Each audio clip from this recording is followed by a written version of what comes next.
నమస్కారం. 365 రోజులున్న సంవత్సరంలో అక్టోబర్ 2వ తారీఖుకి ఒక పెద్ద ప్రాముఖ్యత ఉంది. అది ఇంకే రోజుకి లేదు, ఆ ఒక్క రోజుకే ఉంది. ఎందుకంత ప్రాముఖ్యత? ఎందుకంటే మన భారతమాత ఇద్దరు వ్యక్తులకి, అత్యంత మహనీయులు అయిన వ్యక్తులకిద్దరికి ఆ రోజున జన్మనిచ్చారు. ఒకరు ప్రపంచమంతా గుర్తెరిగిన శాంతి దూత మా గాంధీజీ. రెండవ వ్యక్తి నిశ్శబ్దం నుంచే ఒక యోగాన్ని, ఒక విప్లవాన్ని సృష్టించిన మహాయోధుడు, వీరుడు, ధైర్యశాలి మన రెండవ మాజీ ప్రధాని శ్రీ లాల్ బహదూర్ శాస్త్రి గారు. అటువంటి ఇద్దరు వ్యక్తులు ఆ రోజునే జయంతి. ఆ రోజు ఇద్దరు వ్యక్తుల జయంతి. ఆ రోజు ఎంత అదృష్టం చేసుకున్నామండి మనం. ఇద్దరు మహనీయులు ఒకే రోజున పుట్టారు. ఇంక ఏ దేశానికి లేదంత అదృష్టం, ఒక మన దేశానికే ఉంది. అంచితే అటువంటి మహనీయుల నుండి మన యువత కొన్ని పాఠాలు నేర్చుకోవాలి.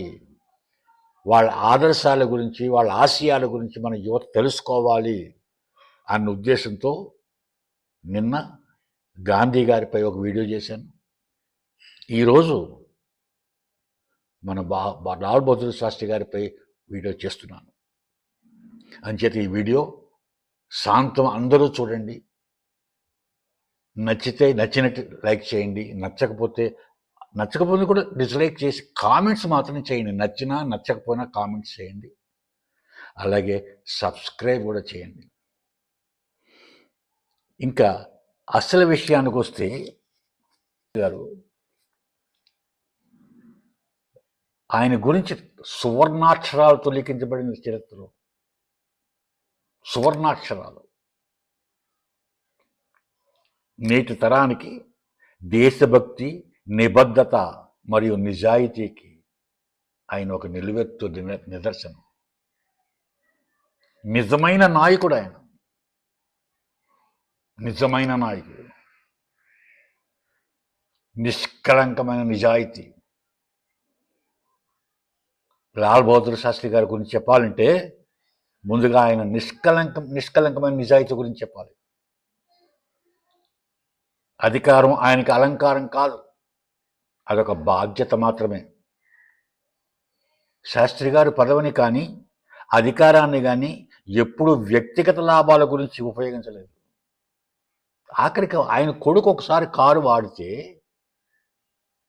దానికి తిరిగి ప్రభుత్వానికి డబ్బులు చెల్లించాడు. నా కొడుకు కారు వాడాడు గంట సేపు అని ఆ గంటకి కావాల్సిన మనీ ప్రభుత్వానికి కట్టేశాడు. అది నిజాయితీ అయింది. పనితీరుకు, నిజాయితీకి ప్రాధాన్యం ఇచ్చేవారు పనిలో. కుటుంబ సభ్యులకు ఉద్యోగం లేదా లబ్ధి చేకూర్చడానికి ఎప్పుడూ ఆయన ప్రయత్నించలేదు. వారు పాటించాల్సిన అత్యున్నతమైన నైతిక విలువలకు ఆయన ఒక గీటురాయి. దేశం ముఖ్యం, నేను కాదు అని ధైర్యంగా చెప్పిన ధీశాలి. దేశమే ముఖ్యం, నేను కాదు, నా కుటుంబం కాదు అని చెప్పిన ధైర్యశాలి. కేవలం నినాదాల్లో కాదు, ఆయన తీసుకున్న చారిత్రక నిర్ణయాల్లో ఒక నిర్ణయం 1965 పాకిస్తాన్ యుద్ధ సమయంలో దేశం ఎదుర్కొంటున్న సవాళ్ళను ఆయన ధైర్యంగా ఎదుర్కొన్నారు, ధైర్యంగా స్వీకరించాడు ఆ సవాళ్ళను. ఆ సమయంలో దేశంలో ఆహార కొరత ఏర్పడితే ముందుగా తాను ఉపవాసం ఉండి దేశ ప్రజలను కూడా వారానికి ఒక పూట ఆహారం త్యాగం చేయమని కోరాడు. ఇది కేవలం మాటల దేశభక్తి కాదు, ఆచరణాత్మక అంకిత భావం ఉన్న దేశభక్తి. ఆయన ఇచ్చిన నినాదం ఎటువంటి నినాదం అండి అది. ఈరోజు కూడా అది, ఆ నినాదం వింటే రోమాలు నిక్కబొడుస్తాయి. దేశభక్తి గుళ్ళుకు పొంగుతుంది. జై జవాన్ జై కిసాన్. ఎంత భావోద్వేగం అండి ఆ నినాదంలో. దేశ రక్షణకు పాటుపడే సైనికుడు ఎంత అవసరమో దేశ ఆహార భద్రతకు కూడా రైతు అంతే అవసరమని చెప్పిన మహానుభావుడు ఆయన. అందుకే ఇద్దరికి సమాన గౌరవం ఇవ్వాలని జై జవాన్ జై కిసాన్ అనే నినాదాన్ని తీసుకొచ్చాడు. కమిట్మెంట్, ఆయన ఒక పని పట్టుకున్నట్టు కమిట్మెంట్ ఎలా ఉంటుందంటే కమిట్మెంట్ ఆయన పదవి కార్యాచరణతో పనిచేస్తారు. ఆయన 1965 యుద్ధ సమయంలో శాంతి కోసం, దేశ ప్రయోజనాల కోసం తాష్కెంట్ వెళ్ళారు. అక్కడ దేశం కోసం చేసిన ఒప్పందం మీద సంతకం చేసి దాన్ని నెరవేర్చే క్రమంలో ఆయన తుదిశ్వాస విడిచారు. దేశం కోసం, ప్రజల కోసం ఆ ఉన్నతమైన పదవిలో ఉంటూనే ప్రాణాలు కోల్పోయిన ఆ అంకిత భావానికి, త్యాగానికి నిదర్శనం ఇంకెక్కడ దొరుకుతుంది? శాస్త్రి గారు ఒక నాయకుడిగా, ఒక వ్యక్తిగా విలువలను పాటించాడు. ఆయన మన జీవితంలోకి ఆ విలువలను తీసుకొచ్చి ఇచ్చాడు. మీరు కూడా పాటించాలని చెప్తున్నాడు, ఇండైరెక్ట్గా చెప్పాడు. మనం పాటించామా లేదా అని పక్కన పెట్టండి, కానీ మనకి పాఠాలు ఇచ్చాడు ఆయన.